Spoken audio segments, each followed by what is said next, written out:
Right before we jump into this unboxing and sniff test, since we're talking about gear, have you downloaded My Gear Vault? Have you inputted all of your gear into it so it's safe and secure so you know what you have and what it's worth? Well, if not, go to mygearvault.com because you can download it for iOS and Android right now.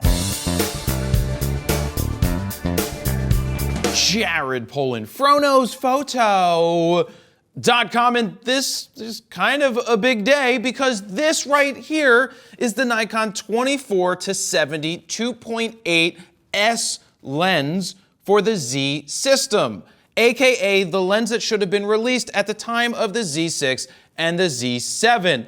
I got one, we're gonna unbox it, we're gonna sniff it, we're gonna wind tunnel test it, we're gonna put it up against physically the 24-70 S, the f4, 24-70 2.8, and the 24-70 2.8 VR. Now there are sample images that are linked down below to the raw files from quick samples that I took. I'm going to take it into the real world soon and do an actual full-on review, but for now, just wanted to get you some samples, probably some of the first samples from a retail version of this lens that aren't just sample lenses. So you can play with those, see what you like, see what you don't like, and in the future, we're gonna go in deeper on some tests comparing it to the older lenses to this bad boy right here. So starting off with the price before we unbox it, we got $2296.95. So it's a $2,300 lens that does not have VR built in. Now the reasons it doesn't have VR built in is because the Z6 and the Z7 both have image stabilization built in. Now in terms of price comparing it to the older 24-70s, it's $100 less than the 24-70 2.8 VR, and it's $500 more than the 24-70 2.8. Now keep in mind that that 24-70 2.8 came out at the time at the launch of the Nikon D3. I think we're coming up on 13-ish, if not more years since that lens was announced and came out. So they're all fantastic, they're all great, except for the fact that I kind of hated the 24-70 2.8 VR. I just felt like it wasn't as sharp as it should be. All right, Jared, shut up. Let's unbox it. Let's sniff it. Let's see what's in the box. What's in the box? So first off, you get a box like this. It's black. It doesn't make any sense. I get it. They went with something different and it says Z and it says, where's it say S on here? Oh, S is in silver. Look behind me. You see the old boxes? I know I said I'd unbox it, but look, the old boxes were kind of cool. They were gold. This is the 24-70 2.8 VR. It's gold. It has a gold ring around it. I have a gold ring around me with this I Shoot Raw shirt. They went with this black 1992 version box. I know, it's just a box. Get off that. So I'm gonna put this down here, and now we're gonna unbox it. That's just what I have to say. Here, lens hood. I always use a lens hood, except for when I'm shooting at the flyers through the hole. I don't wanna lose it. Now this, ooh, it's ribbed. It's got some ribs on the side like it never had ribs before. It also is a much smaller lens hood in terms of size than the 24-70 2.8 and the VR. I'll show you that in just a minute. We've got a bag.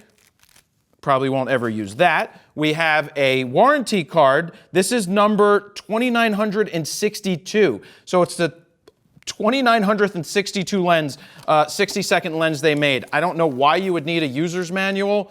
We don't need that, so get out of here. Okay, let's do this. Hello, McFly. All right, cardboard. This is my lens, by the way. I bought this. I added it to my collection. Here it is, and it feels substantial, but kind of on the lighter side comparing it to the other lenses, which I'll pick up in just a second. Let's walk you around the outside. Here's your zoom ring. It looks like it throws a little further than the other lenses, but it feels nice as you twist it. Unlike the 24-70 2.8 f4 that makes this click noise. Oh yeah. Oh, just listen to that click. It feels good, it feels fine, but it also, I hate this click. It's an f4, so you're gonna stay right there. Here's the size comparison between those two. You've got your f4 right here, you got your 24-70 2.8 S.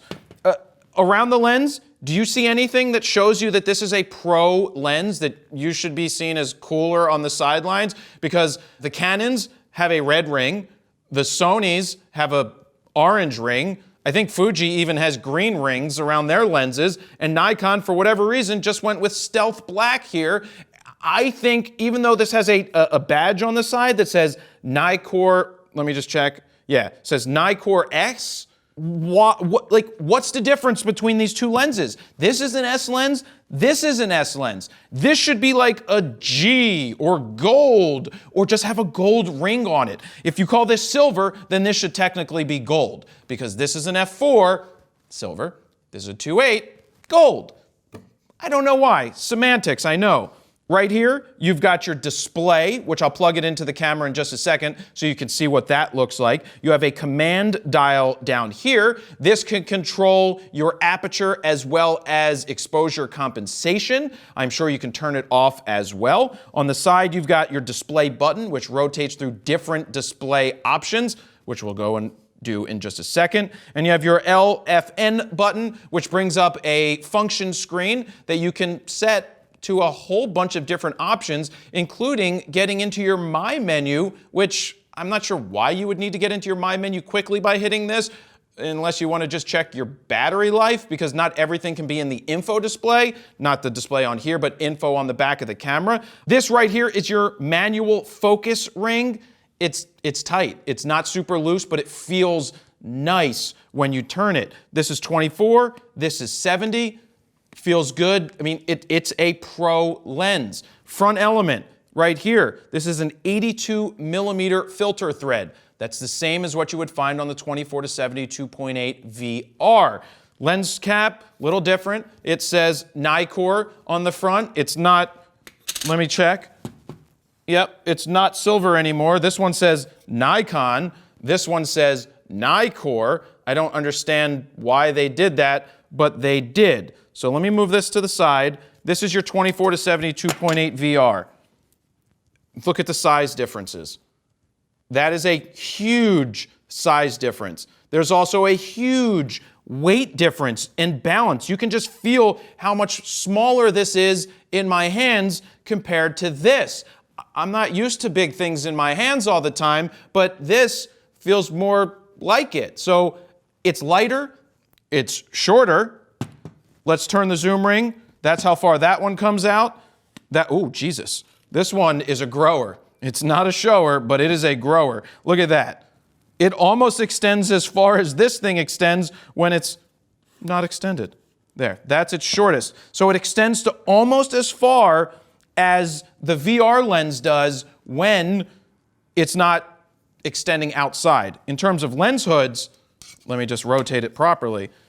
Huge lens hood, dainty lens hood. So you can see the difference between both of these lens hoods.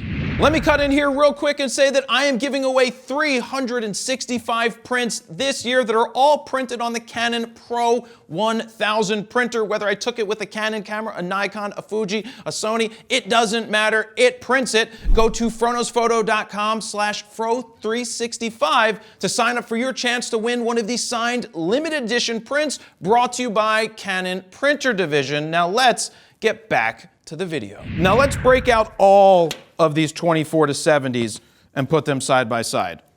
So here it is. The new S, the VR, the non-VR, and the 24-70 f4. You can see the size differences. Of course, there's price differences, and we're gonna do a review where we shoot the same thing all on Z6s, because we have enough Z6s to put onto the same exact, the same settings, same different cameras, but all Z6s to get you sample images so that you could test it out. I want to move this box because I want to do a wind tunnel test and a sniff test, and I want to put it on the camera real fast. But now, the important test, the sniff test. Oh my God, I was not expecting that. I don't even like red wine, but it smells like Chardonnay. You know, Chardonnay, AKA Chardonnay. I'm also getting a second wind here. Yeah, it smells like it's a little late. Should have been released at the time of the Z7 and the Z6 announcement. Look at the size of the back element. The back element's not that big when you look at it, but the opening is much larger. That's what you're getting with a Z mount. We're going to throw it here onto the Z7 real fast. And there you go. That's what you're working with. Balance, super nice in the hands. It just feels perfect. What would make it feel even more perfect? The PE-N15 battery grip would make it much better feeling, but this feels good. Now let's turn it on. Ooh, it says Nikkor right there in that display, and holy Jesus, that's actually pretty cool to watch it hunt back and forth. Let me take this lens off. So the lens cap, awesome. Wait, where's my display? Where'd my display go? Do I have the display button? I have to hit the display button? I think the display button is a waste of space and a waste of technology and a waste of money. Now, unless I can play Tetris or Pong or Snake in it, I don't really see much of a need.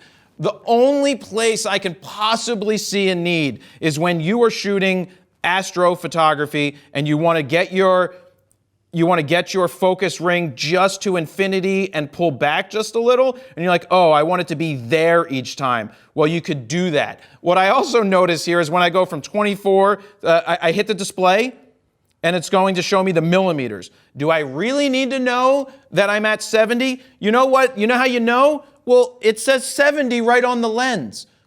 And when I go this way, oh, look, it says 24. No shit. Who didn't know that those numbers meant 24 to 70 and that when I'm lined up with that, that's the millimeter I'm at? It doesn't make much sense to have that on there.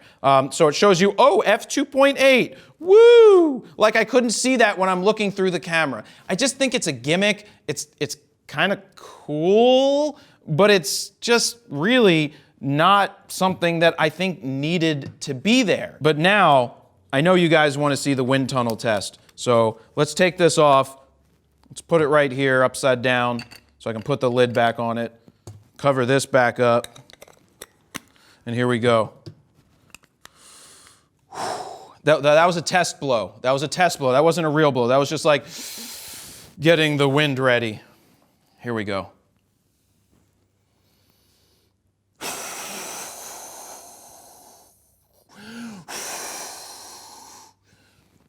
It's one of the best wind tunnel tests ever. I think it passed with flying colors. If this was DxOMark and they did a wind tunnel test, this would be like 110 out of 100. Best wind tunnel test ever. So let me talk about the Z lenses, the S lenses, or whatever they want to call them, Silverline.